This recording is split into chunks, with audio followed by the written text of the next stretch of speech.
Back to our channel. నేను మీ మాధురి. ఎప్పుడు కూడా లైఫ్లో ఏదైనా డెసిషన్ తీసుకునేటప్పుడు ఎమోషన్లో ఉన్నప్పుడు మాత్రము ఆ డెసిషన్ తీసుకోవద్దు. అంటే పర్మనెంట్గా నీవు లైఫ్ లాంగ్ తీసుకోవాల్సిన డెసిషన్స్ ఏవైతే ఉంటాయో అది నువ్వు ఏదో ఒక ఎమోషన్, అది బాధ కానివ్వండి, సంతోషం కానివ్వండి, ఇంక ఎలాంటి ఎమోషనల్స్ అయినా, ఎమోషన్స్ చాలా రకాలు ఉంటాయి కదా, అలాంటి ఎమోషన్స్కి లోనై ఉన్నప్పుడు మాత్రము పర్మనెంట్ డెసిషన్స్ అనేవి నువ్వు తీసుకోవద్దన్నమాట. ఎందుకు అంటే అలాంటి సమయంలో మనం పర్మనెంట్ డెసిషన్స్ తీసుకున్నప్పుడు మనం తీసుకునే ఆ డెసిషన్ వల్ల లైఫ్ లాంగ్ మనం బాధపడాల్సిన పరిస్థితి రావచ్చు. లేదు అంటే మనం తీసుకునేటటువంటి ఈ డెసిషను లైఫ్ లాంగ్ కూడా ఎందుకు తీసుకున్నాంరా అని చెప్పేసి మనల్ని బాధ పెడుతూ మనల్ని గిల్ట్కి గురయ్యేలాగా కూడా చేయొచ్చు. అంటే మనల్ని రిగ్రెట్ ఫీల్ అయ్యేలాగా చేయొచ్చు అనమాట మనం తీసుకున్నటువంటి ఈ డెసిషను. ఎందుకంటే ఈ ఎమోషన్స్ అనేవి తాత్కాలికం అనమాట, టెంపరీ ఎమోషన్స్.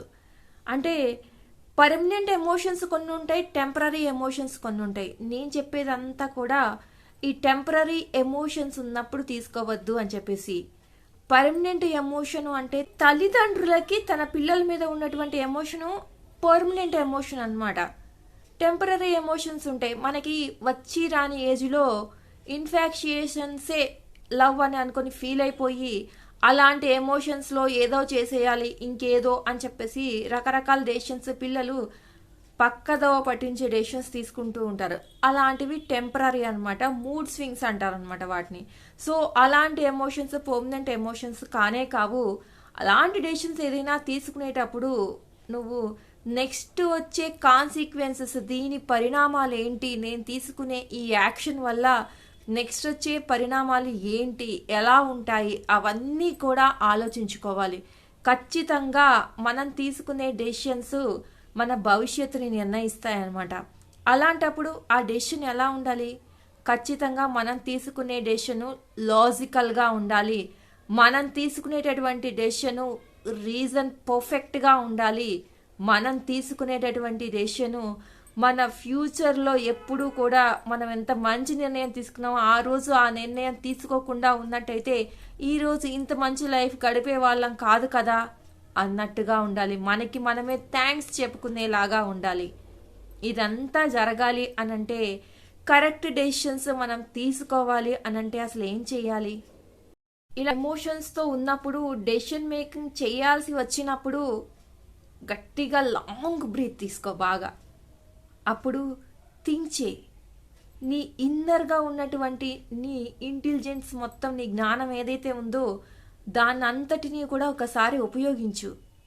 నేను ఇప్పుడు ఇది చేద్దాం అనుకుంటున్నాను, ఇది చేస్తే దీనివల్ల ఎంతమంది సఫర్ అవుతారు, దీనివల్ల నాతో పాటు ఎంతమందికి మంచి పేరు వస్తుంది, ఎంతమందికి చెడ్డ పేరు వస్తుంది, నేను చేసేది కరెక్టే, అట్లీస్ట్ నేను చేసే పని వల్ల లైఫ్లో నేనైనా హ్యాపీగా ఉండగలుగుతానా ఇన్ ఫ్యూచర్లో. ఇలా అంటే నువ్వు చేసే ఏదైతే డెసిషన్ తీసుకోబోతున్నావో ఆ విషయం గురించి డీప్గా థింక్ చేయి. ఒక్కసారి థింక్ చేసిన తర్వాత మంచి డెసిషన్ అనేది తీసుకో. ఎగ్జాంపుల్ తీసుకుందాం. పిల్లవాడికి ఒక ఎగ్జామ్లో మార్క్స్ తక్కువ వచ్చినాయి, లేదంటే ఆ ఇయర్ ఆ సబ్జెక్ట్ ఫెయిల్ అయ్యాడు. ఏం జరుగుతుంది చెప్పండి? మహా అయితే సప్లిమెంటరీ ఉంటుంది, రాసుకోవచ్చు. కానీ చిన్న చిన్న వాటికే సూసైడ్ దాకా వెళ్తూ ఉంటాడు. అలాంటి ఆ ఎమోషన్లో నువ్వు తీసుకునే ఆ నిర్ణయం ఎంతమందిని బాధ పెడుతుంది చెప్పండి? ఇన్ని సంవత్సరాలు కష్టపడి నువ్వే వాళ్ళ లోకంగా బతికిన తల్లిదండ్రుల పరిస్థితి ఏంటి చెప్పండి? ఇలాంటివి ఫ్యూచర్ ఏంటి, నేను తీసుకునే ఈ డెసిషన్ వల్ల నా ఫ్యూచర్ ఏంటి అనేది ఆలోచించుకోండి. టకామని ఆ ఎమోషన్లో డెసిషన్ తీసుకోవద్దు. ఒక అమ్మాయి ఒక అబ్బాయి ఉంటారు, లవ్ చేసుకుంటారు, వెళ్ళిపోదాం, పారిపోదాం, పెళ్లి చేసుకుందాం అని అనుకుంటారు. వాడికి జాబ్ ఉండదు, ఆ అమ్మాయి ఇంకా చదువుతుంది. ఏం చేస్తారు పెళ్లి చేసుకొని చెప్పండి? ఇన్ని సంవత్సరాలు కష్టపడి ప్రేమగా పెంచుకున్న తల్లిదండ్రులను వదిలిపెట్టి వెళ్ళటం ఎంతవరకు కరెక్టు? మీరు మీ చదువుల్లో వాటిల్లో అన్నీ సాధించుకొని అప్పటికి కూడా మీ ఇద్దరి మధ్య అది ఇన్ఫాక్చుయేషన్ కాదు, లవ్వే అని మీకు అనిపించినప్పుడు పర్ఫెక్ట్గా సెటిల్ అయ్యి ఇంట్లో వాళ్ళని ఒప్పించి పెళ్లి చేసుకుంటే ఎంత బాగుంటుంది, మీ ఫ్యూచర్ ఎంత బాగుంటుంది. ఇలా ఎమోషన్స్లో మనం చేసే చిన్న చిన్న మిస్టేక్స్ ఏవైతే ఉంటాయో అవి మన లైఫ్ని డిసైడ్ చేస్తాయి. ఇది నచ్చలేదు, అది నచ్చలేదు అని చిన్న చిన్న విషయాలకి విడాకులు తీసుకునే వాళ్ళు, చిన్న చిన్న విషయాలకి బ్రేకప్లు చెప్పుకునే వాళ్ళు, వీళ్ళు లైఫ్లో నుంచి వెళ్ళిపోయారు, వేరే వాళ్ళ లైఫ్లోకి వచ్చారు, వాళ్ళతో కూడా ఇదే సమస్య రావచ్చు. సమస్య ఎక్కడుందో ఆలోచించుకొని పరిష్కారం చూసుకోవాలి. కానీ ఆ సమస్య మనదే అయినప్పుడు, మనలోనే అయినప్పుడు ఎంతమంది వచ్చినా కానీ మళ్ళీ సేమ్ సమస్య రిపీట్ అవుతుంది అనమాట.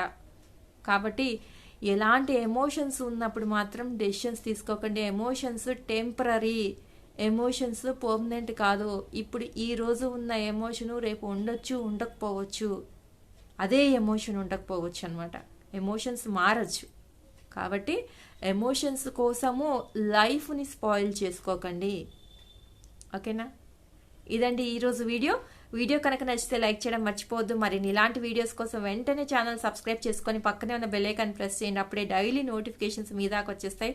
ఖచ్చితంగా లైక్ చేసి నన్ను సపోర్ట్ చేయండి ఫ్రెండ్స్.